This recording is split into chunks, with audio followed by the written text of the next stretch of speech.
we talk about the losses in transformers. Usually we know that the transformer losses are defined by taking the difference between the input power and the output power. If the output power is less as compared to the input power, and it understood that there is a loss which is already created in the transformer. So especially in case of transformer, as it is a static device, so the mechanical losses are absent here because there is no windage and friction loss. Because of that, as it is static in nature, so the mechanical losses are less or it's totally absent. Especially in case of transformer, the losses are classified as iron loss and the copper loss. So the iron losses are called as the core loss. The core loss basically has the two components. One is the hysteresis loss, another one is the eddy current loss. Both the losses are depends on the magnetic properties of the material which is used to construct the core. So these losses are known as the core loss and the iron loss. So now you got it why the these two are called as iron loss or core loss. Basically the iron loss is called as a core loss because this loss is basically dependent on the magnetic material which is used to develop the transformer core. So therefore iron loss is also called as the core loss. Let us study, as already I told you in the previous slide, the core loss or iron loss is classified as hysteresis. It contains hysteresis loss and eddy current loss. Let us study what meant by hysteresis loss. Basically this type of loss is created due to the reversal of magnetization in the transformer core. So this loss mainly depends upon the total volume and grade of the iron whatever we use and the frequency of the magnetic reversal whatever it takes, and it also depends on the flux density. What is flux density? Flux per unit area is called as the flux density. The hysteresis loss is mainly dependent on the flux density. So by incorporating these all components, the hysteresis loss is given by Steinmetz formula, that is WH is equal to eta, WH is equal to eta Vmax to the power 1.6 FV. That is this loss is also written in terms of watts, where this eta is called as the Steinmetz hysteresis constant, V is called as the volume of the core in meter cube. And let us talk about what meant by eddy current loss. So usually what happens in transformer, as we apply the current to the primary winding, as we apply the current in the primary winding, so the flux will be created in that. This flux will link with the other conducting parts like core. Then because of that EMF will be induced in the core. So this EMF will cause the small amount of current which is flowing through the core. This EMF does not contribute anything towards the externally connected load. So the eddy current losses are not at all concerned with the load. The output power is dissipated in the form of heat energy. So the current induced in the core is called as the eddy current. Due to this eddy current, some of the energy will be dissipated in the form of heat. This heat itself is called as the eddy current loss. So that is defined as W is equal to KB FVT in terms of watt, where K is the eddy current loss constant, T is the thickness of the lamination, then Bmax is the maximum value of the flux density, V is the volume of the core. These eddy current losses within a transformer core cannot be eliminated completely, that you keep it in mind, because they can be reduced. Why this is the condition? Because the eddy current is mainly dependent on the volume of magnetic material which is used to develop the steel core. If we reduce the thickness of the core, then 100% we can reduce the eddy current loss, but it cannot be eliminated, because as it depends on the magnetic core, so the magnetic core will be present always in the transformer, so eddy current loss cannot be reduced. The laminations which are used in the transformer core or in the construction, they are very thin strips. Okay, so these strips are insulated by the varnish or some other insulating materials. These strips are joined together to produce a solid laminated core. So these laminations are usually insulated, as I explained, by the varnish or the paper, which will increase the effective resistivity of the core, thereby increasing the overall resistance, which will in turn limit the eddy current. So by doing the varnishing on the laminated strips or insulated metal plates, we can reduce the eddy current. So these laminations of the strips in the transformer construction, that will reduce the eddy current loss tremendously. Let us talk about the another category, that is copper loss. Usually iron loss is called as the core loss. The another category of the main losses are copper losses. These copper losses are mainly due to the electrical resistance of the primary and secondary winding. See, already we know that most of the transformer coils are developed by the copper wire, which is always having the small part of resistance. This resistance will oppose the magnetic current which is flowing through them. But when the load is connected to the transformer secondary, then the large electric current will flow in both primary as well as secondary. Then the electrical energy and power losses will occur in terms of heat.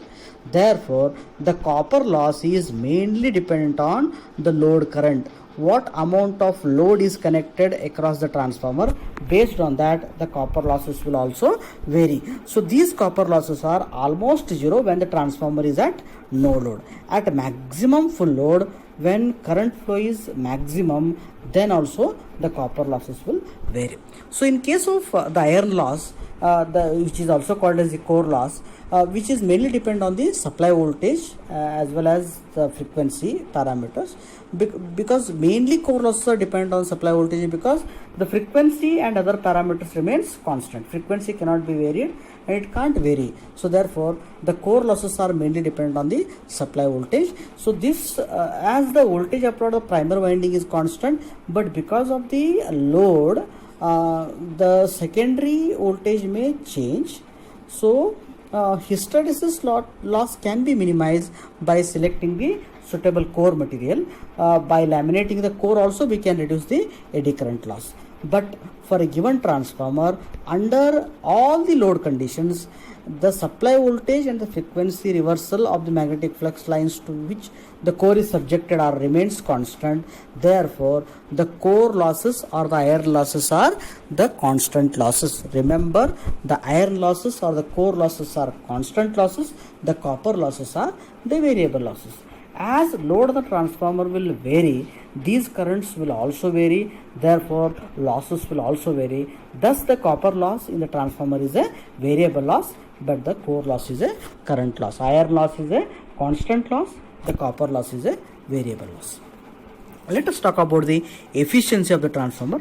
So already we know that efficiency of the transformer can be defined as the output power divided by the input power. So the output power and input power both are measured in watts, that is given in the formula. Efficiency is calculated as output power in watts divided by the power input in watts. The transformer are most highly efficient electrical devices. Its efficiency is around 95 to 98.5%. So there is a better method to find the efficiency of the transformer. Using that, efficiency is output divided by input. The output can be written as input minus losses by input. So if we take this input divided by input minus losses divided by input, this becomes 1 minus losses divided by input. So as the core loss mainly depends on the voltage, the copper loss depends on the load as well as the current. The transformer power rating will be in volt ampere. So why we are measuring the transformer rating in terms of VA, volt ampere, or kVA, kilovolt ampere? Only because of this. There are two kinds of main losses. One is iron loss, another one is the copper loss.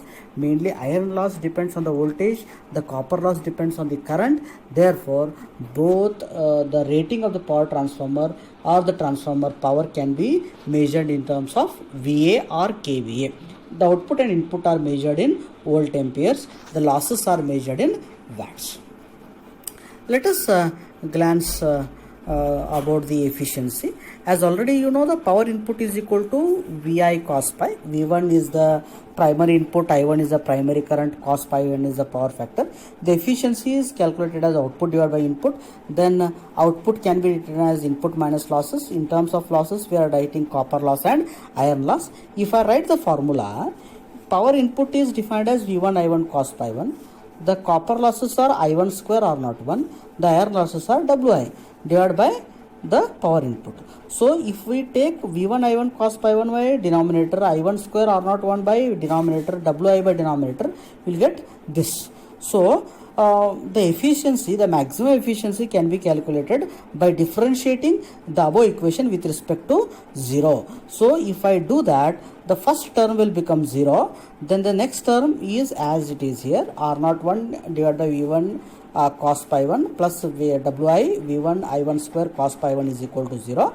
Therefore, if we take this minus term this side, then it become R0 1 divided by V1 cos pi 1 is equal to Wi V1 I1 square cos pi 1. So this term is called as the iron loss. I1 square R0 1 is called as iron loss. Therefore, iron loss is equal to copper loss. Hence, the condition for the maximum efficiency of a transformer is that the iron loss must be equal to the copper loss. The copper losses of the transformer may also be written as this. So this is for the maximum efficiency, W1 is equal to iron loss is equal to I2 square R0 2. So where I2 is equal to this square and this side square root, this becomes square root of Wi by R0 2. So this equation will give the load current for which the efficiency of the transformer is maximum. So kVA of the transformer at which the maximum efficiency occurs can be derived as Wi is the iron loss of the transformer, WCU is the full load copper loss. The efficiency is maximum when copper loss is equal to iron loss. As the iron loss is a constant loss, the kVA output at the maximum efficiency is the kVA at which the copper loss is equal to iron loss. Now, let us consider X is the kVA output at which the efficiency is maximum. Then the copper loss is directly proportional to full load kVA square. So as Wi iron loss is equal to copper loss at X kVA, then what we can do is Wi is directly proportional to X square. Now if I compare these two equations, this equation and this equation, I can write it as X by full load kVA whole square is equal to Wi by WCU. Then it's a divide of these two, both are square, that's why whole square is taken, Wi by WCU, this divided by this, 10.41 divided by 10.40. So now by using this equation, X can be calculated. So this side it's a square, this side will become square root, then this full load kVA will come this side. So full load kVA is square root of Wi. Wi is the iron loss, the WC is the full load copper loss.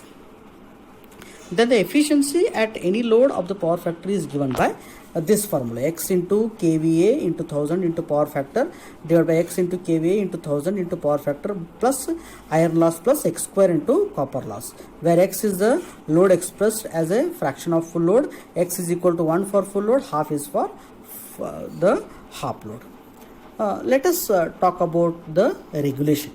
So the regulation of the transformer is defined as the rise in the secondary terminal voltage when the completely full load is thrown off by keeping the primary voltage constant. So let us assume that the primary voltage is constant, secondary voltage is also created based on the load. Suddenly if load is removed, then the regulation of the transformer, at what amount the secondary voltage will increase when the load is thrown off, that is called as regulation. It is also defined as the change in the secondary terminal voltage from no load to full load by keeping the primary voltage constant. So therefore that is no load to full load. 0 V2 means no load to full load. 0 V2 is called as no load secondary voltage. The V2 is called as full load secondary voltage. Then percentage regulation can be calculated like this: 0 V2 minus V2 divided by V2 into 100. The vector diagram of the transformer on full load secondary voltage is also given in the next figure, you can see here. So this V2 is the secondary voltage, 0 V2 is the the rise in the secondary voltage from no load to full load. Okay, so that is defined here. So I2 R0 to here it is, this is the equivalent resistance drop across the transformer at secondary. Then I2 X0 to X02 is the equivalent reactance of the transformer. So the percentage regulation can be calculated as, it's a difference between 0 V2 minus V2, 0 V2 minus V2. So 0 V2 is OC and OA, so that is OC minus OA. So let us see here, OC is equal to OG. If I rotate this, so OC is equal to OG. Now you see OG is equal to OF plus, see here, OG is equal to OE. So usually OG is equal to OE. Okay, then OE minus OA. Then AE is equal to AF plus A. AE is equal to AF plus FE. Okay, then this FE is equal to BD. So if you take the sine and cos terms across this, so this will become I2 R0 to cos pi 2 plus I2 X0 to sine pi 2. So the regulation can be defined as the power factor, whether it is when the power factor is lagging, if the power factor is leading, then the regulation can be defined as shown here, I2 R0 to cos pi 2 plus or minus I2 X0 to sine pi 2. So this equation, plus sign is for the lagging power factor, minus sign is for the leading power factor. So regulation can be defined as I2 R0 to cos pi 2 plus or minus I2 X0 to sine pi 2. So this plus sign is for lagging power factor, minus sign is for leading power factor. So the percentage regulation can be calculated as I2 R0 to cos pi 2 plus or minus I2 X0 to sine pi 2 divided by V2, because it is 0 V2 minus V2 divided by V2 into 100 as per the original formula it is defined. So this can be rewritten as I2 R0 by V2 into percentage is calculated, it is here also percentage calculated. So this term is called as VR, this term is called as Vx. So it is the resistive component is a reactive component. So percentage resistance drop, percentage reactance drop is calculated by using this. This is called as the regulation. It is the what amount the secondary voltage will change when suddenly the load is removed by keeping the primary voltage constant. So this is as far as the losses are considered, the efficiency, what is the condition for maximum efficiency, which is iron loss is equal to copper loss, then what you mean by regulation. So this completes the complete theory of the transformer. Then in the next video we'll talk to some other portion of the model 3. Thank you.